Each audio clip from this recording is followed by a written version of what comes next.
Hola, hello, and welcome to another episode of Spiritcraft, the podcast to help you nurture your soul and unleash the magic within.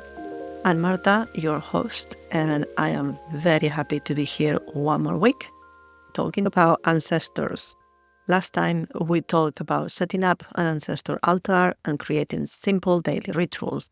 And now, in part 2, we are going to explore how to integrate ancestral work into your everyday life without feeling overwhelmed. And we'll dive as well into deeper tools for connecting with your ancestors.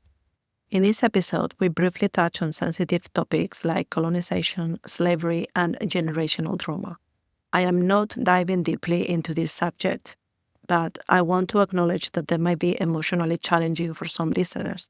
My intention here is not to claim expertise or to speak from these experiences, especially because I recognize that these histories don't apply to me. I'm simply offering ideas and also hoping to raise awareness among other listeners like myself about how ancestral veneration can be more complex or even painful for others. Please listen with care and take what resonates. And if you don't have the mental space to listen to this episode today, no problem. I'll see you on the next one. But before we get into that, this week only until the 27th of October, I am running a mini sale on tarot readings. I don't do them often, these sales, so get in touch for the details because the sale is not going to be available on the shop. And just so you know, all readings will be delivered by PDF. But anyway, message me and I will explain everything. Okay, so let's talk about ancestors. The first thing that I want to say about honoring our ancestors in everyday life is that, as with everything else, we run the risk of overwhelming ourselves, especially when we're overexcited at the beginning and before we realize what a chore some of these things can become. When you start honoring your ancestors, you might want to spend time at the altar every day, talking to them, making offerings, and so on. And a few weeks in, life gets in the way and you feel guilty, and they might become restless. So it is important to be realistic and not overpromise with your commitment. If it's tradition in your family or your culture to tend to the graves every Sunday and you're used to it, you might be able to keep up with a similar frequency at home. Maybe you only do certain things on a monthly basis. The key is to figure out what works for you and for your ancestors. They're your family after all, so they should want you to succeed and won't like seeing you overstretched because of trying to fit a ritual on top of everything else. Some people have very elaborate practices, but I know that wouldn't work for me, so why force it? On my mom's side of the family, we used to sit on the steps of the house while the adults had a beer and the kids had some soft drinks. We would share crisps and tell jokes, so making an elaborate ritual and dinner for them wouldn't make sense for my ancestors, at least on that side of the family. But it might make sense for your own practice. You can perform small rituals such as lighting a candle every morning or evening in their honor. And remember I mentioned in our last episode that water was an important offering? Just the act of changing the water in their glass can be a great way of showing your appreciation. We also mentioned food and drink, and I shared my own ritual. And you don't have to take such a long time. You can, for example, just share a bit of your coffee with them every morning or place a small portion of your meals at the altar. The truth is, none of these rituals need to take a long time. And speaking of food, a great way to honor them is to cook family recipes. You can use cooking as a time to reflect on your heritage, and again, don't get me wrong, while doing an elaborate meal is always a hit, sometimes it's the small things that we do, the ones that we remember sharing with some of them when growing up, that has the most impact. Every morning you can start your day with a prayer or an affirmation to your ancestors. You can ask them for guidance, protection, strength, a message. And as you go about your day, pay attention to any signs that might point to an answer or a signal that they're there with you. Of course, having photos of them around your home in visible places can serve as a constant reminder of their influence in your life. But you can also wear something of theirs, like a ring or a necklace or even a dress. I don't know if my grandmothers, and I use this term here as all my female ancestors, used to do needlework, to be honest. But if I sit down in the living room with a candle on my altar and incense and work on cross-stitch, crochet, knitting, or anything like that, I feel connected to them. When I draw, especially on physical paper, or if I practice my terrible pottery skills, I always think of my nan on my dad's side. And it reminds me of one particular evening when I tried to draw her portrait and she helped me get the proportions correctly. And then DIY or any more involved craft that I do, I think of my grandparents as, all my male ancestors. And I feel a connection to my granddad on my mom's side because he was extremely good at DIY. Last week, I also mentioned memory rituals, which are essentially storytelling to honor our ancestors. Keeping their memories alive through oral tradition, as it would have been done in the old times, is a powerful way to honor them. And this way of practicing ancestral work reminds me of the movie Coco, which I cry every time I watch. And if you haven't watched it, I recommend it, but have a packet of tissue nearby. Remembering them and talking about them is going to keep them close to us. You can also dedicate small acts of kindness or charity to your ancestors. For example, donate to a cause they cared about or help someone in your community with the intention of honoring them. Having a gratitude practice where you appreciate the lives that led to you being here today can strengthen your bond with your ancestors, as well as journaling about them. You can write them a letter in your journal, reflect on their life, tell them about your day, and so on. Of course, don't forget important dates. Not just dates like All Saints' Day or similar, but also their birthdays and the anniversaries of their passings, as well as any other important dates in their lives. If you live on land connected to your ancestors, spend time in the garden or natural areas, offering care and appreciation to the land.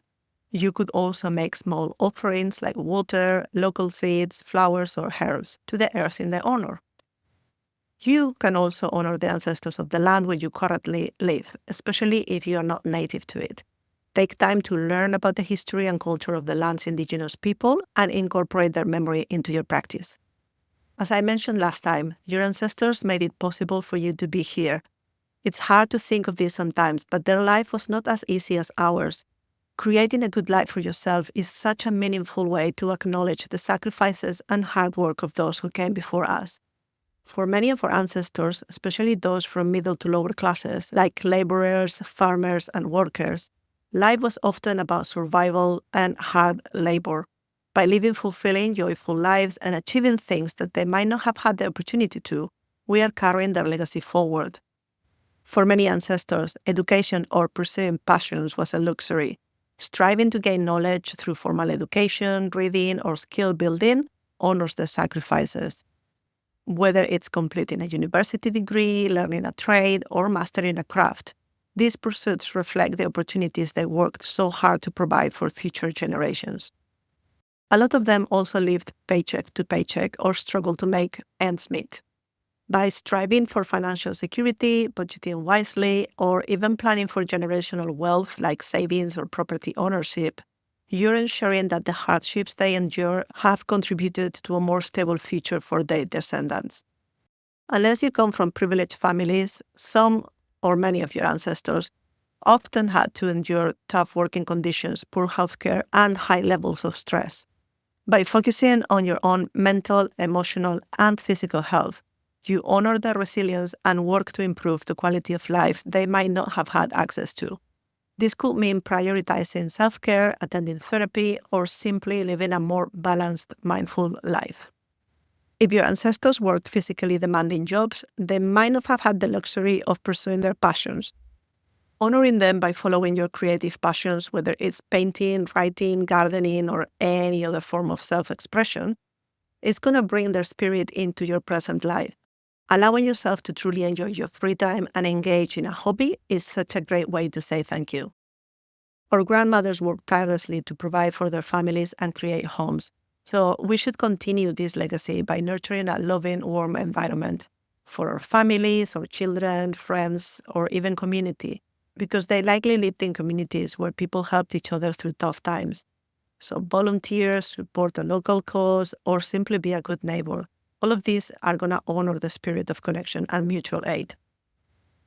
There's something that many people worry about before starting ancestral practice, and that is what to do if your ancestors were not nice people or you don't get along with your known family. As with any spiritual practice, ancestor veneration can come with its own challenges, and we will explore those next. Addressing challenges and sensitivity in ancestral work is an important aspect of the process, as this type of practice can bring up painful memories or unresolved issues within family lines. Things like trauma, strange relationships, or difficult family histories. Just know that it's okay to take your time and process these emotions at your own pace. Remember to approach this process with care and self-compassion. Journaling and therapy might help you work with any difficult feelings that arise. For some, ancestral work can trigger difficult memories or bring up complex feelings about family legacy. This can be related to war, to colonization, discrimination, or family abuse. Remember, you are not required to honor every ancestor, especially those whose legacy might be painful or harmful.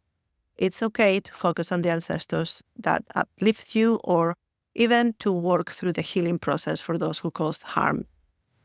While it's important to at least start the process of healing that trauma for ourselves and future generations, it's also crucial to set healthy boundaries in this type of work. You may not be ready to work with certain ancestors just yet, and that is perfectly okay. If you don't know much about ancestry or don't have a deep connection to your heritage, it's easy to feel guilty. Your family history might not be well documented, or maybe you were adopted. The best moment to start your ancestral practice is now, and the best place is wherever you currently are. You can start this work with DNA research or through whichever family histories you already know, even a simple prayer of gratitude to your ancestors, known and unknown. On the other hand, maybe you have a rich ancestral tradition and you feel pressure to follow certain rituals and paths, even if they don't align well with your personal beliefs or your current lifestyle. Just remember, ancestral work is deeply personal, and you have the freedom to honor your ancestors in a way that resonates with you. You have the power to create your own rituals. Sometimes you might feel uneasy about starting ancestral work. You might fear sensing a strong spiritual presence or feel unsure about how to approach it. Start by setting clear spiritual and emotional boundaries. Take breaks, limit your practice to times when you feel emotionally ready. And if you ever feel overwhelmed, just take a break, ground yourself, or simply ask your ancestors for protection and guidance before moving forward. As you can imagine, setting healthy boundaries is as important when dealing with ancestors and other spiritual entities as it is when dealing with living beings and other people. Ancestral connections take time to build, and it's okay if the process feels slow or uncertain. Ancestral work is a journey that unfolds over time, and even small steps like lighting a candle or doing a simple prayer can deepen your connection over time. Ancestors can pass down both blessings but also challenges, and recognizing this duality can be complex. Not all ancestors leave behind positive legacies, but they're still part of your story. If you can, balance the gratitude for the positive traits or gifts passed down, like resilience or wisdom, with the awareness of the negative patterns or challenges that might need healing, like trauma or dysfunction.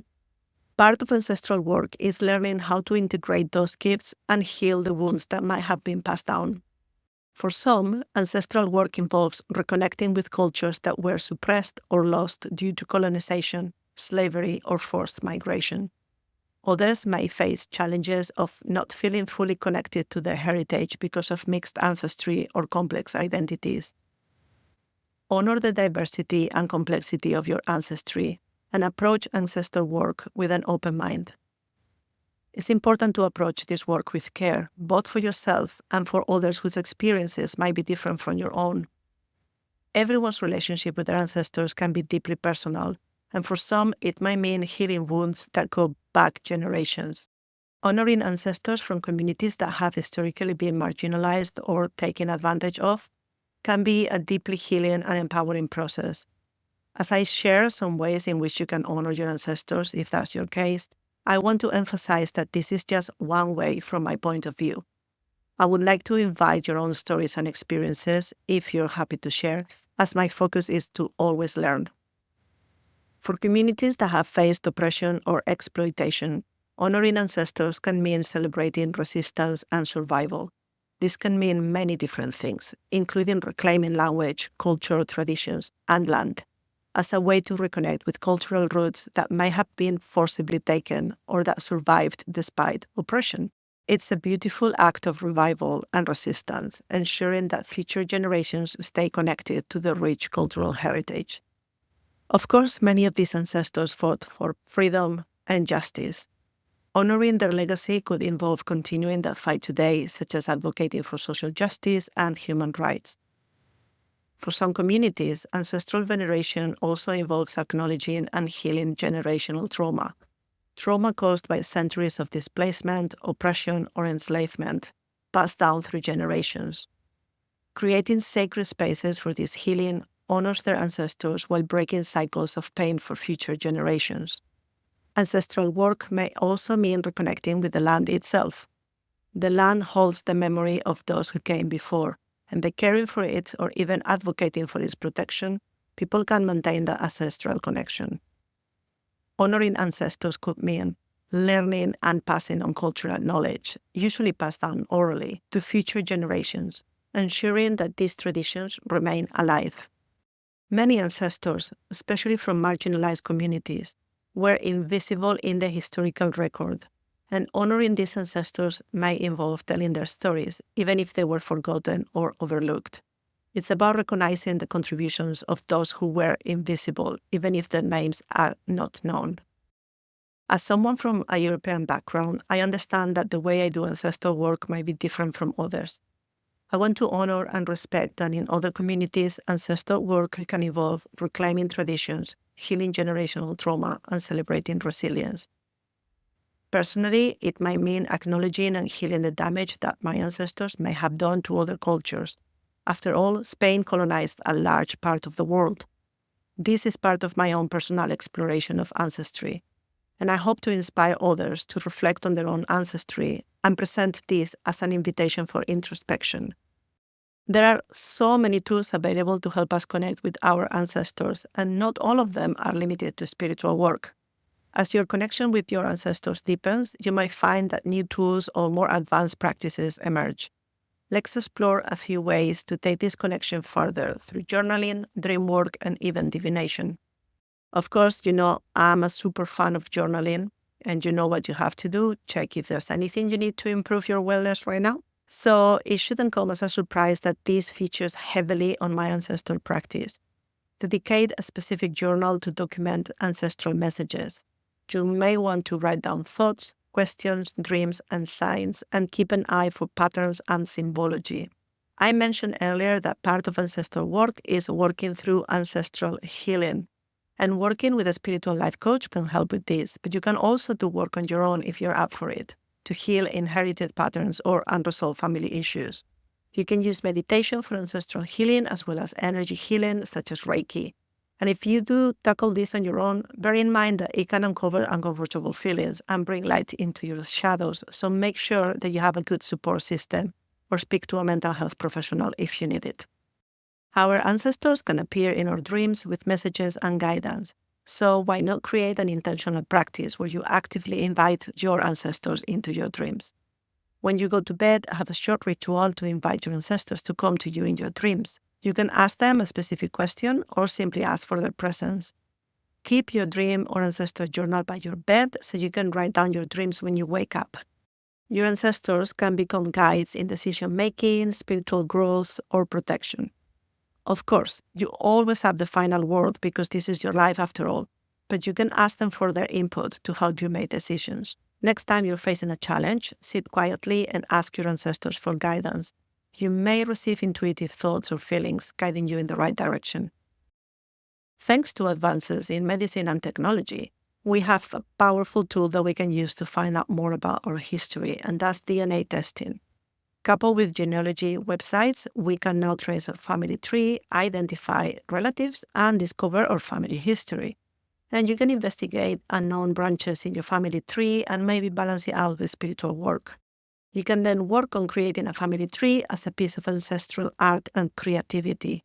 And this will provide a tangible way to see and connect with your ancestors and might help you understand where you fit in within the larger family history. Genealogy, though, can be time-consuming and difficult, so don't get discouraged if you don't find much at first.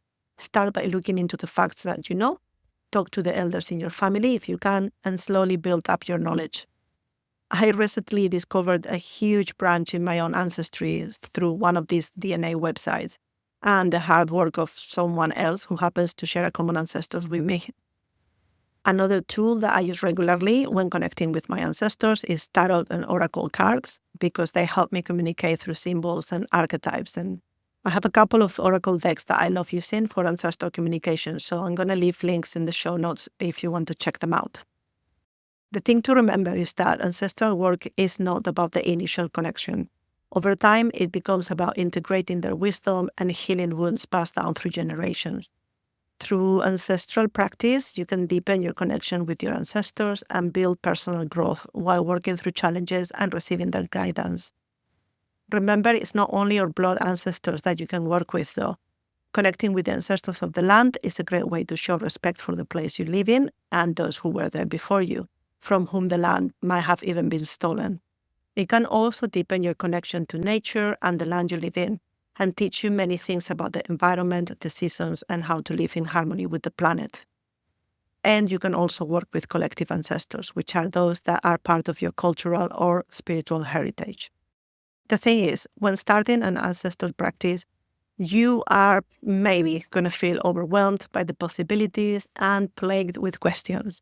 And I asked on social media to send in your questions, and you did not disappoint, so thank you for that. These are a few questions that are asked whenever we speak about ancestor veneration, so I'm going to address those ones first.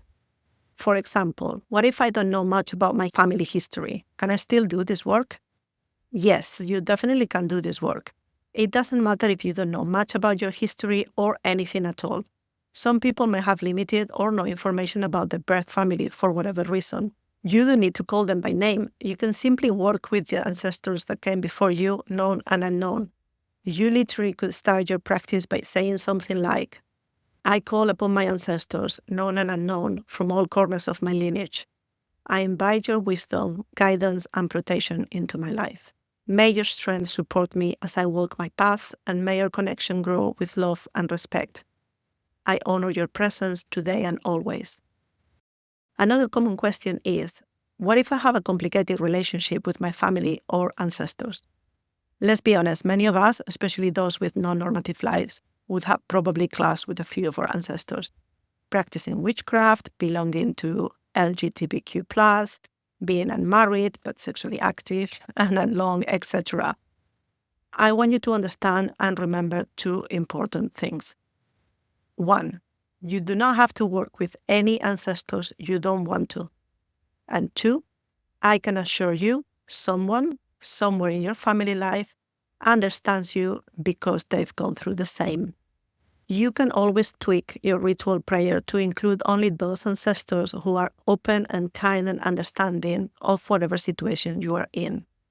You can be very strict with who you want to deal with, such as your favorite great aunt who was a bit witchy, and not deal with anyone else.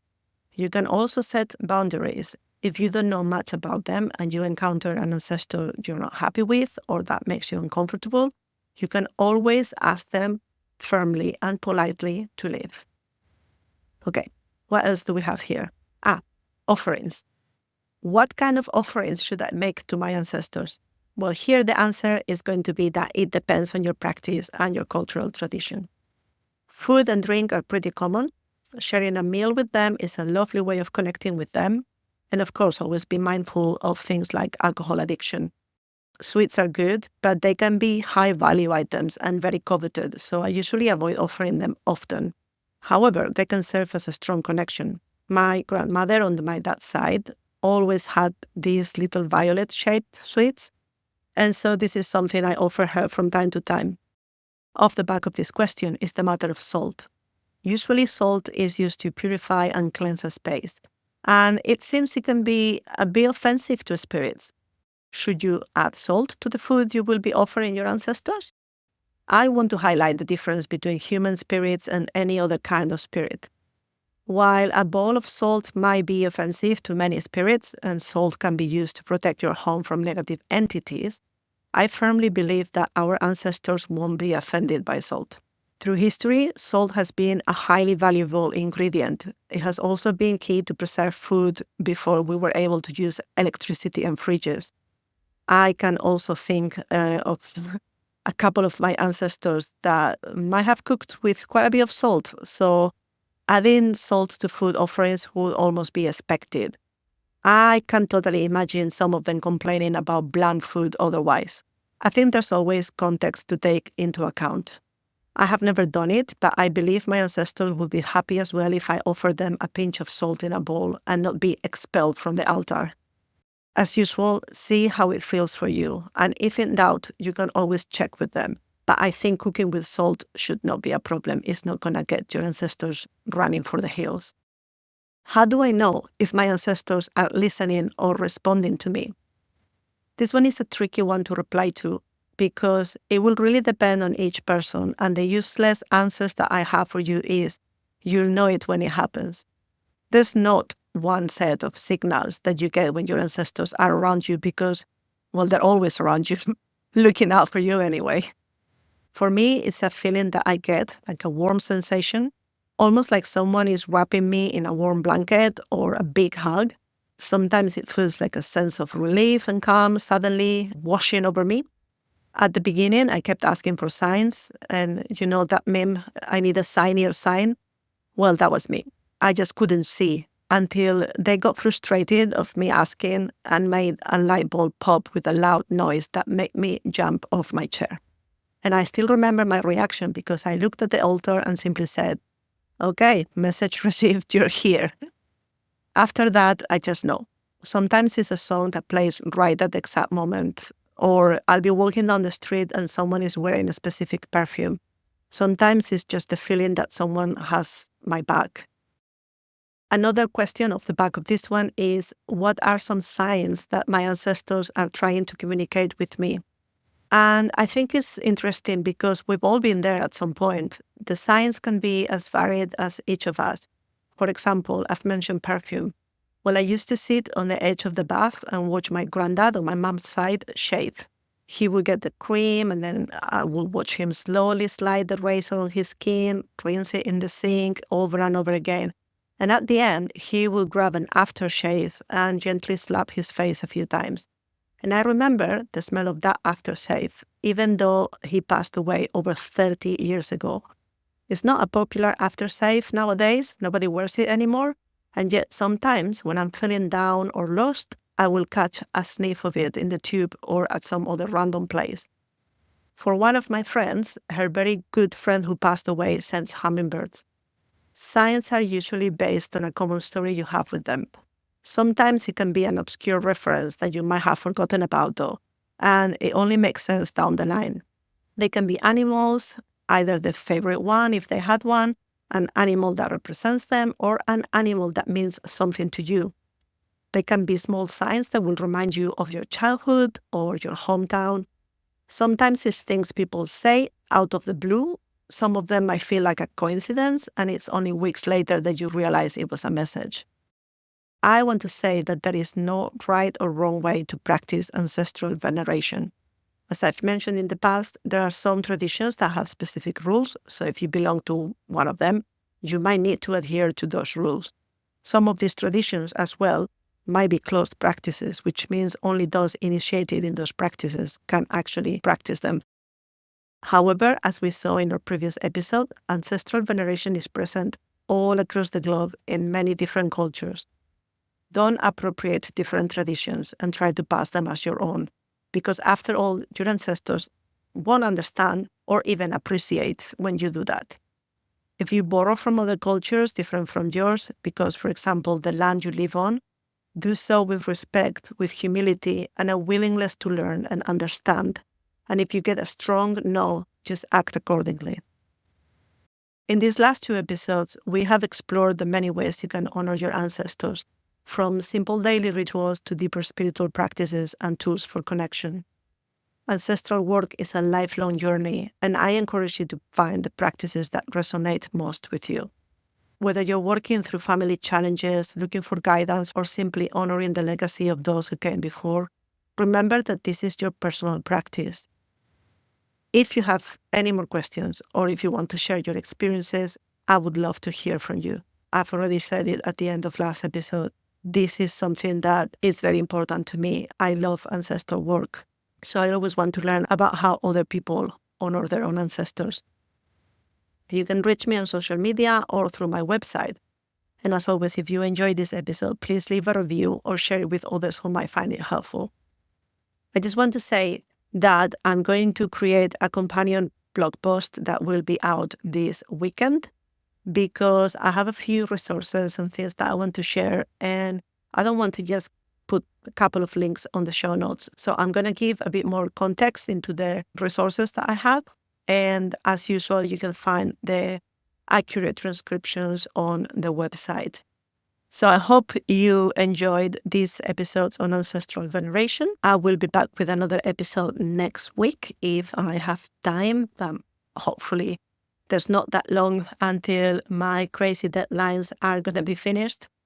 And actually, next week, it will be Halloween or Samhain. So it will be very interesting to have maybe a spooky episode on that day. I'll see what I can come up with. So I wish you a great week. And until next time, may the wisdom of your ancestors guide your steps forward.